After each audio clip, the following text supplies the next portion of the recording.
1 महीने बाद वहां जाकर मटका ढूंढोगे।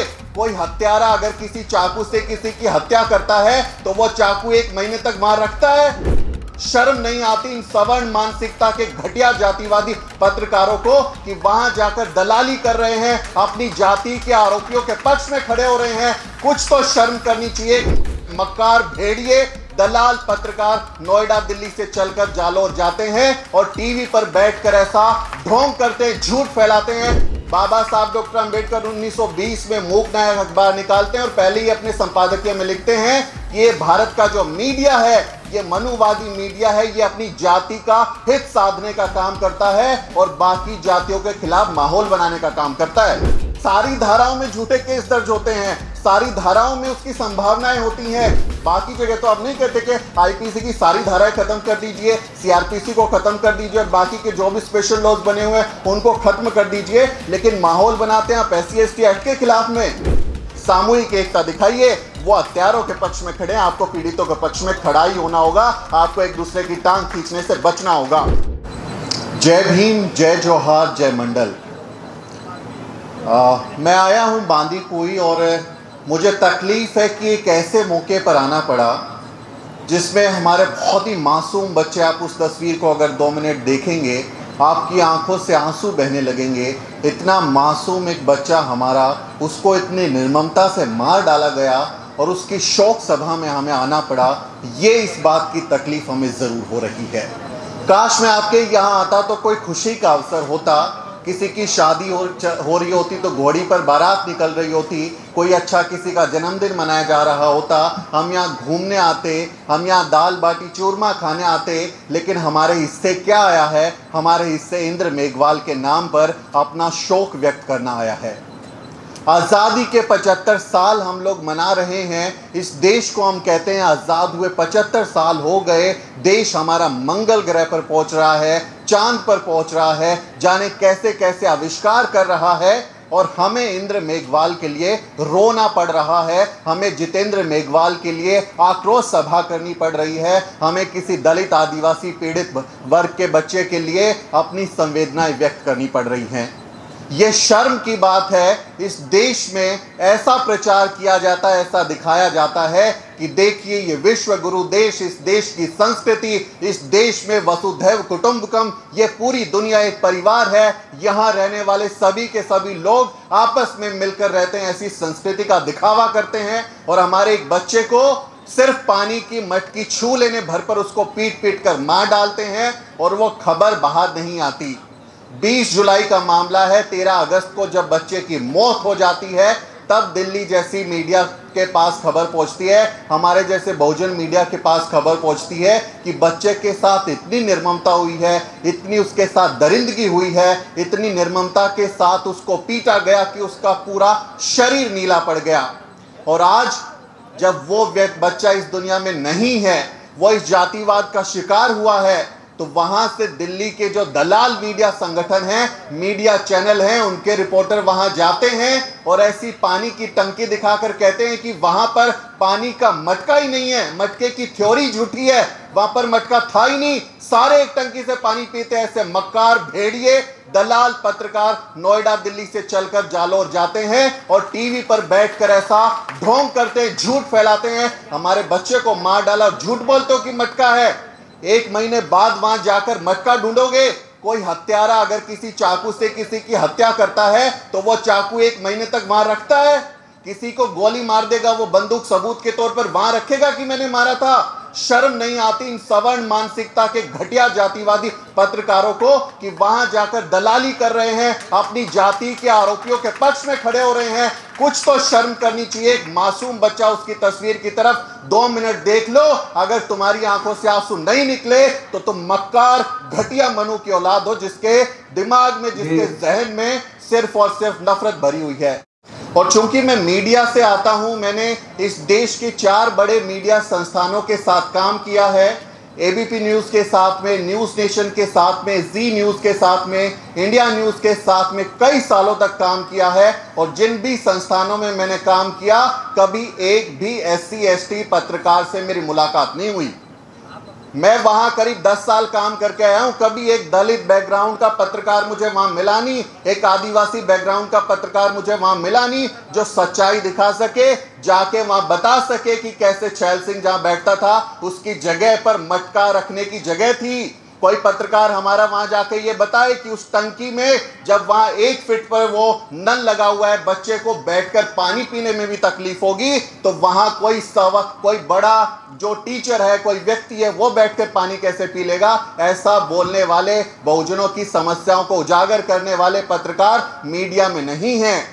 तो इसलिए टीवी देखना छोड़ दीजिए। जिस टीवी को देखकर आप अपनी राय बनाते हैं ना, मूर्ख लोग भरे हुए, गधे लोग भरे हुए, घटिया लोग भरे हुए हैं जो सिर्फ नफरत फैलाते हैं। बाबा साहब डॉक्टर अंबेडकर 1920 में मूक नायक अखबार निकालते हैं और पहले ही अपने संपादकीय में लिखते हैं कि ये भारत का जो मीडिया है, ये मनुवादी मीडिया है, ये अपनी जाति का हित साधने का काम करता है और बाकी जातियों के खिलाफ माहौल बनाने का काम करता है। और यही काम हमने देखा कि किस तरह से दैनिक भास्कर ने रिपोर्टिंग की, किस तरह से आज तक ने रिपोर्टिंग की, किस तरह से जी न्यूज ने, एबीपी न्यूज ने जालोर कांड में ये झूठ फैलाया कि वहां पर कोई मटका नहीं है, वहां कोई भेदभाव नहीं होता था। उन पत्रकारों ने ये नहीं बताया कि उसी गांव में राजपूतों का अलग शमशान घाट है। ये बात नहीं बताई उन लोगों ने। किसी ने नहीं बताया कि वहां मरने के बाद भी जाति से मुक्ति नहीं मिलती, मरने के बाद भी जाति के हिसाब से जलाया जाता है, तो जिंदा रहते हुए जब वो जीते हैं तब उनके साथ कितना भेदभाव होता होगा, कितना कुछ सहना पड़ता होगा, इसके बारे में उन मीडिया वालों ने बात नहीं की। तो हमें यह भी पहचानना होगा कि किस तरह की मीडिया के लोग वहां आपके खिलाफ नैरेटिव बनाते हैं। जब उनका कोई व्यक्ति ऐसे मामलों में लिप्त होता है, ऐसे मामलों में दोषी पाया जाता है, तो उसके समर्थन में सभाएं करते हैं, जाति की पंचायतें करते हैं और एसपी साहब तालियां बजाते हैं। शर्म आनी चाहिए, वर्दी उतारकर फेंक देनी चाहिए ऐसे अफसर को। तालियां बजा रहे हैं उन ऐसे लोगों के समर्थन में जो हत्यारों के समर्थन में खड़े हुए हैं, जो कि एक मासूम बच्चे की निर्मम हत्या करने के आरोप में जो गिरफ्तार हो चुका है, जिस पर अभी इन्वेस्टिगेशन चल रहा है, उसके समर्थन में आयोजित सभा में वो तालियां बजा रही हैं। तो वो लोग जब इन्वेस्टिगेशन करेंगे तो हम कैसे यकीन करें कि वो हमारे लोगों के लिए अच्छा काम करेंगे? इन्वेस्टिगेशन उनकी फेयर होगी,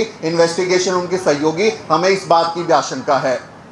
बार बार ये कहा जाता है कि SC/ST एक्ट का दुरुपयोग हो रहा है। अभी जो वक्ता थे वो कह रहे थे कि भाई हमें ये समझना होगा कि कहीं पैसे लेकर तो आप जो है वो अपना मामला दबा नहीं लेते। मैं राजस्थान के 2 मामले बताऊंगा जिसमें मैंने रिपोर्टिंग की है। पाली जिले के मामले, जितेंद्र मेघवाल बच्चा जिसको मूंछ रखने पर मारा गया, मैं पाली रिपोर्टिंग के लिए गया था, वहां 2 केस मुझे और मिले। अशोक मेघवाल एक बच्चा है पाली का, उसकी जमीन को हड़पने के लिए उसके ही गांव के जातिवादियों ने उस पर हमला किया। उसकी मां को, उसकी बहन जो गर्भवती थी, बहुत बुरी तरह पीटा, एकदम लहूलुहान कर दिया। उन बच्चों को, उस परिवार को अपनी जान बचाकर भागना पड़ा। जोधपुर में किराए के घर पर हैं, अपना घर परिवार, अपना खेत सब कुछ छोड़कर जोधपुर में किराए के मकान पर हैं। करीब 2 साल हो गए उस मामले को, आज तक गिरफ्तारी नहीं हुई है, आज तक गिरफ्तारी नहीं हुई है। पाली में ही गोविंद मेघवाल का मामला, आप जाइए द न्यूज़ वीक पर रिपोर्ट देखिए उनके बारे में। वो बच्चा अपने गांव में होटल करता है, एक छोटा सा ढाबा खोलता है कि मैं उससे अपनी रोजी रोटी कमा सकूं, उस कुछ काम कर सकूं। और उसमें जैसे ही वो अपना धंधा शुरू करता है, उसके बगल में राजपूत जो ढाबे वाला है वो हमला कर देते हैं उनके ऊपर, उसके होटल को जला दिया जाता है। उसके पिता की तस्वीरें जाकर हमारे चैनल पर देखिए, लाठियों से उसके पैर तोड़ डाले, चल नहीं सकते उसके पिता।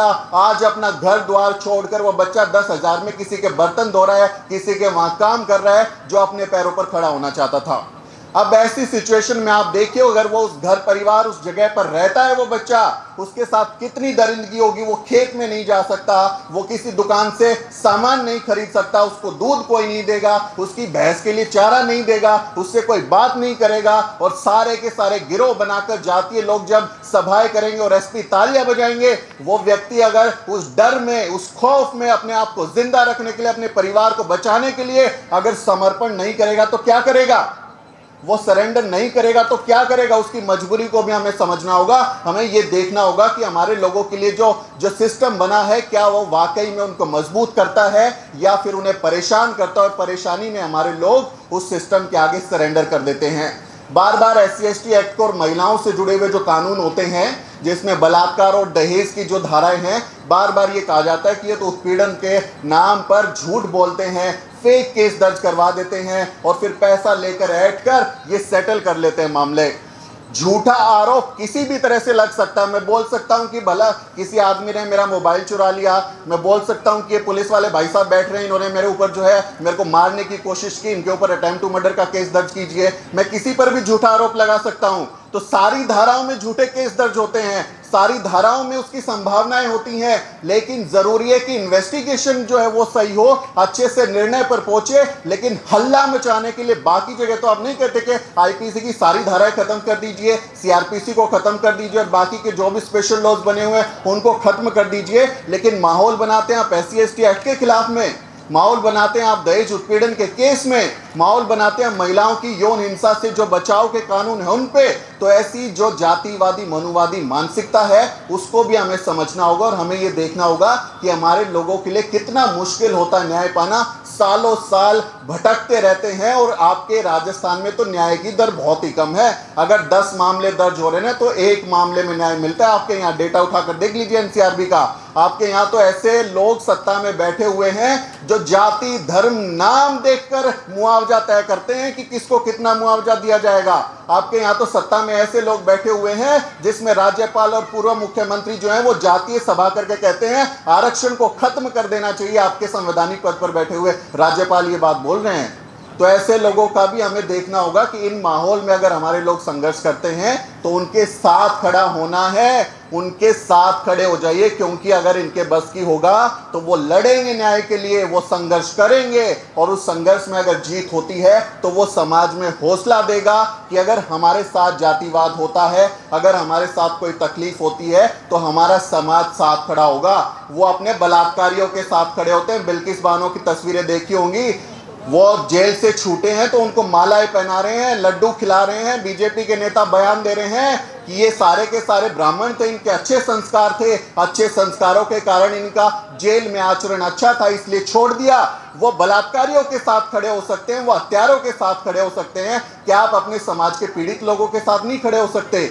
क्या आप अपने समाज के उन लोगों के साथ नहीं खड़े हो सकते जिनके साथ तमाम तरह की जातीय हिंसा नफरत वो इस चीज़ का शिकार हो रहे हैं? हमें सोचना होगा कि कम से कम हम अपने लोगों के साथ खड़े हों, एक दूसरे का साथ दें, एक दूसरे की टांग खींचना बंद कर दें कि आप धारा बताइए तो मैं केस दर्ज करूंगा और उस वाले मामले को क्यों नहीं लिया। इतने मामले हैं साहब, एक मामला देखते हैं दूसरा मामला कहीं से आता है। जालोर का ही अभी एक और मामला है जिसमें बच्चा स्कूल में भर्ती हुआ है, श्रावस्ती में पीट पीट कर बच्चे को मार डाला गया। इतने मामले हैं कि हमारा जो सिर चकरा जाता है, दर्द की गोलियां खा के, नींद की गोलियां खा के कभी कभी सोना पड़ता है। इतनी तकलीफ की खबरें आती हैं, इतनी बुरी स्थिति हमारे लोगों की। तो जो मामले उठा सकते हैं, जहां बोल सकते हैं, सामूहिक एकता दिखाइए। वो हत्यारों के पक्ष में खड़े हैं, आपको पीड़ितों के पक्ष में खड़ा ही होना होगा।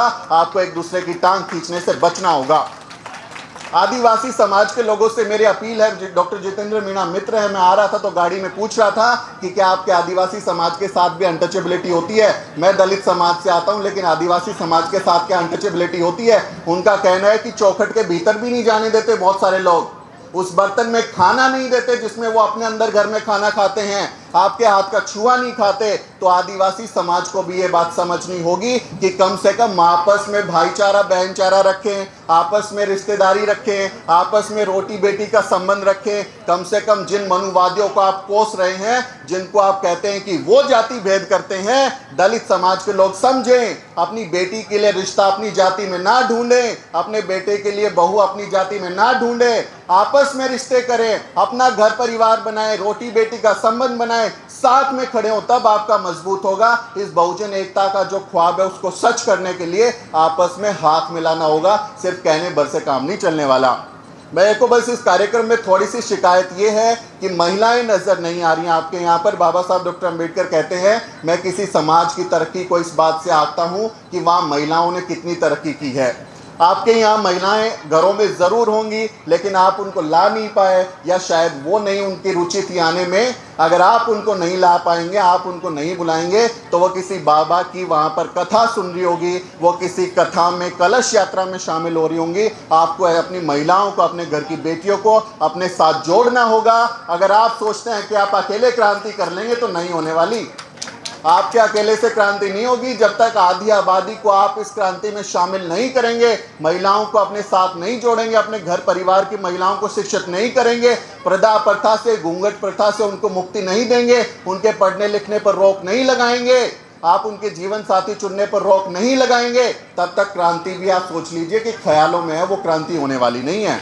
तो ये मेरी अपील ज़रूर है कि आगे से कभी भी इस तरह के कार्यक्रम हो तो महिलाओं को लाएं, वो सीखेंगी, एक दिन सीखेंगी, दूसरे दिन सीखेंगी, और उनके साथ में जब आप शामिल होंगे तो उनके आप जो बात उनको अभी समझा रहे होंगे तो वो कहती होगी ना कि नहीं तूने बहुत पढ़ लिया होगा, तू तो ऐसे ही बाहर जाता है, तेरी बातों का क्या है, लेकिन वो साथ में बैठेंगी तो मुझे लगता है उनके भी कुछ भी समझ में आएगा, और कुछ लोग बाहर से आके उन्हें समझाएंगे तो शायद घर के आदमी की बात अच्छी ना लगे, बाहर के आदमी की बात तो समझ आ ही सके है, तो उनको भी लेके आइए साथ में।